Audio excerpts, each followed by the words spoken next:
You just crossed over into the female zone. Okay, so here's another comment I'd like to highlight. This one is from Ed Kunkel Jr. He says, so you've been in 3 serious relationships in your life and you couldn't make any of them work. You are more than the pattern. Your mentality is exactly what wise men avoid. Take some personal accountability if, and honestly, it doesn't matter what he says after that. I do take personal accountability, and I made a video about this, but I'm curious, because I've been in 3 serious relationships and they ended, what automatically makes me the problem?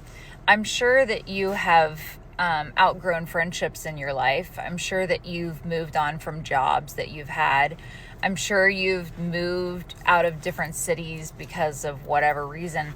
Does that mean that you're automatically the problem? I mean, for me, I was cheated on in my very first relationship, long-term relationship, and I'm certainly glad I'm not in that one anymore. The second one, he moved away to a different city and we outgrew each other eventually. And the third one, we were both in addiction. So it was a very toxic relationship. You know, it takes 2 people in that kind of dynamic. So I don't know. I just thought I'd kind of explain this one a little further. I'm not trying to give you any more attention than you deserve, but a lot of people have asked me about these relationships, so I thought I'd, touch on it. All right, sister, let this girl start off by saying I'm going to give you credit for you actually taking accountability. Even though I haven't seen this other video, but you did say that you did try to take some accountability. And in trying to explain how your previous relationships failed, I am seeing how you're actually trying to take some accountability there. Not all, but you do some of it. But then there's the other half, which is the part that I have got to criticize. And that is how you cannot recognize how you actually are the problem here. All right, so am I saying that you're the one who causes all your relationships to fall apart? Nope, that's not what I'm saying. I am saying is, guess what? Math is math, right? Common denominator. That would be you, the person in the mirror. And if you give it some thought, guess what? You don't have to be the person who's always breaking up the relationship, but if you are always choosing partners that always fail, guess who is the one who fails at choosing? That would be you. I mean, you got to take some accountability there as to, hey, check it out. If I keep betting on the wrong horse and I lose each and every bet, yeah, well, it's the fault of the person who bets, right? I mean, you did say, oh, don't you outgrow friendships? Does that mean that I'm the problem? Well, yeah, because if you're a bad picker in friends as well, and you realize, oh man, this wasn't a good person to choose a friendship with, yeah, same difference. Before we move on, I want to say thank you, fam, to all of my subscribers for supporting this channel. I truly appreciate all of you who leave comments, who like my videos, and share them on other social media platforms. I truly gotta say thanks, fam. If it wasn't for you, I wouldn't be here. And for those of you who haven't subscribed yet, I thank you for tuning in, and I hope you decide to hit that subscribe button. Moving on. And at the ripe age of 28, I've honestly accepted that there's a high chance that I'm never married. I never get to have kids with a husband. I will never go on vacation with a man again, because y'all are just having so much fun swiping on Hinge and Bumble and whatever the fuck else is out there. Like, do men wake up after the age of even 33 and say, I really want to commit and build a life with a woman one day? Or is it all just way too much fun for you to just be single and lustful and gross? I posted a video in a low-cut top about men staring at boobs in public, and all the men in the comments were like, well, if your tits are hanging out, I'm gonna stare. Today, I was walking around like this. They were all staring anyway because they could see a little bit of nipple. Oh no, a nipple. Come on, control yourselves. There are millions of boobs walking around every single day, and you stare at every single one of them. So if anyone's thinking, well, you have a little bit of boob sweat going on, I have big boobs, it's 88% humidity outside, and sometimes I don't want to wear a bra. So sometimes you're gonna see a little bit of sweat. And you know what? It's really not that big of a deal. You don't have to stare. Okay, I'm brand new to the dating world. I'm 25 years old and I've literally had a boyfriend ever since I was 17. Not the same one, but I've just been in relationships since I was 17. And so I've been going on dates recently, and man, do I understand why y'all hate it. Man, do I understand why y'all hate it. Because I'm sitting there on the date and it's a great guy and he's so nice and he opened my door and I don't care. I don't care.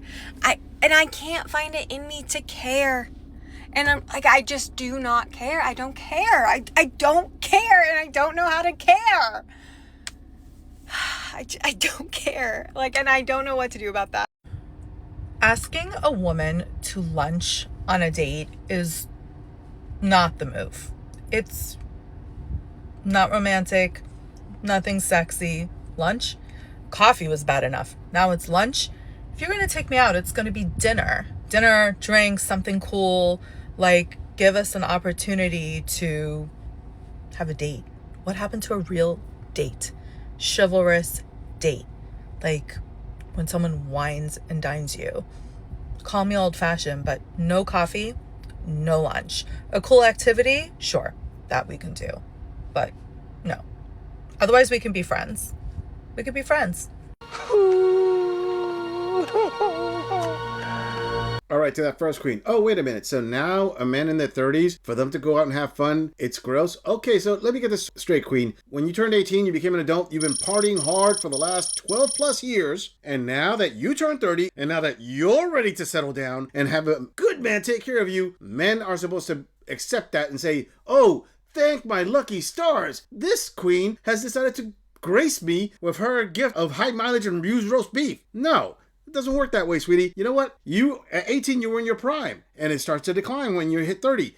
Men hit their stride in their 30. They're riding high on the hog. Yeah, they're having fun. And they decided, you know what? Nah, I'm gonna date a bunch of hotties in their 20s, and then when I'm ready to settle down, then that's when I'll put a ring on it. All right, for that second queen with the big jugs, listen, sister, all I gotta say is stop complaining. Enjoy it while you got it, because there are women out there that are pretty flat-chested. They wish they had half the attention you're getting. That's number one. And number two, you're acting like men are the only one who stare. Hold up. When gray sweatpants season comes around, plenty of women stare. In fact, women will pull out their phones and snap some pictures. So don't act like this is one-sided. And you know what? You're still young, you're still firm, and they're hanging nicely.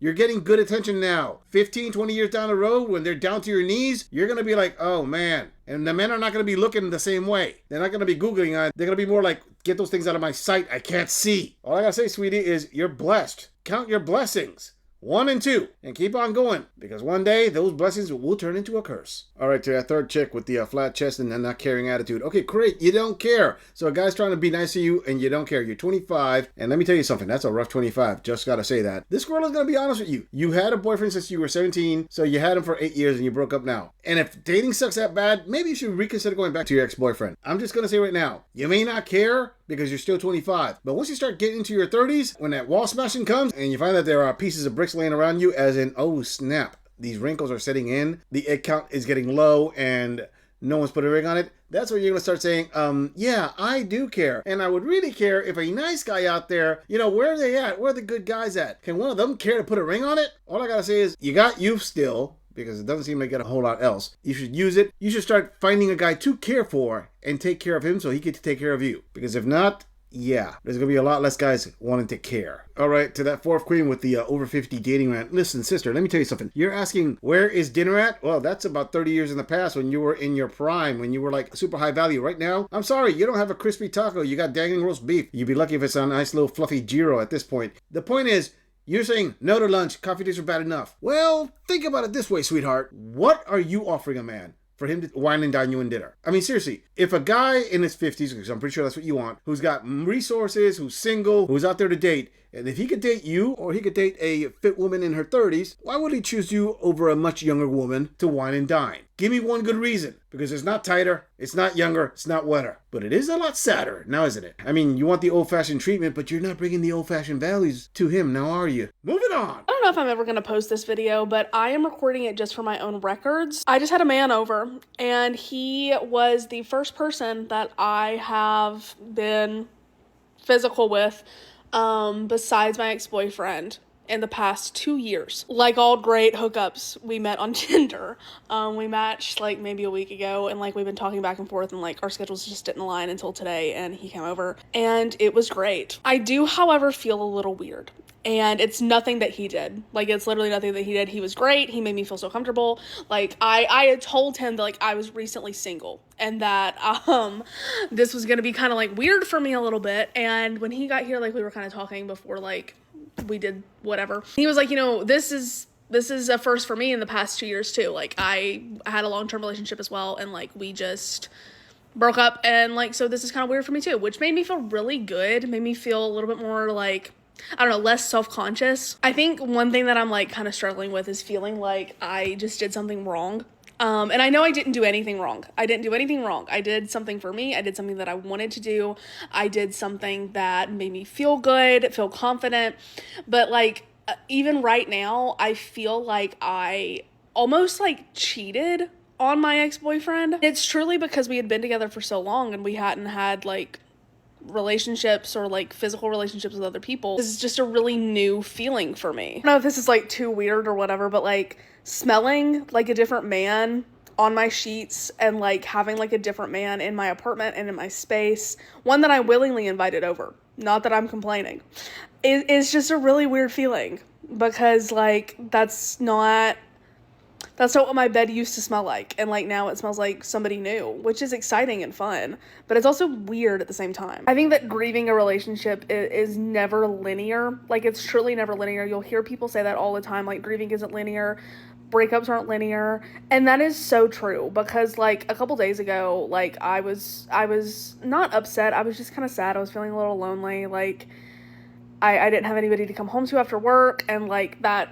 it got to me. And like now I'm like, oh, I'm sleeping with other people. Ladies, I gotta say it, this girl is trying to give you girls the best advice possible. Would you all please stop using TikTok as therapy or a confessional or any kind of mental replacement for an actual therapist or a friend? I mean, seriously, she's feeling guilty because she had a one-night stand after she had a breakup with her ex? Okay, so, you know, all right. Your bed was empty and you felt like, hey, you know, I miss some sausage. I want to go out there and get some. And after you had some, and apparently he was good to you. You said that he made you feel comfortable. So I'm guessing he had a strong back because, I mean, let's be honest, there were a lot of pounds there he had to push. But you said that it was kind of weird having your sheets smell like I'm a different man now. You're not used to them smelling like that. And I'm pretty sure somebody in the comments is going to say, yeah, your sheets you are used to smelling like cheese puffs and gravy. Whatever. Ignore the haters, no matter how funny they are. Anyway, the point is, sister, if you had a one-night stand, you don't have to advertise it. You don't have to put it out there. Ladies, I can't say this enough. When you decide to keep adding on to your mileage, it doesn't really do anything other than lower your value some, especially when you put it out there. The internet's forever. The future guy that may consider for a relationship is going to see this and he's going to be like, oh, wait a minute. I may have to reconsider. I mean, she's been passed around more than once. This gorilla is trying to give you advice because he's trying to make sure that you women retain as much value as possible, no matter how hungry you are for that tube steak.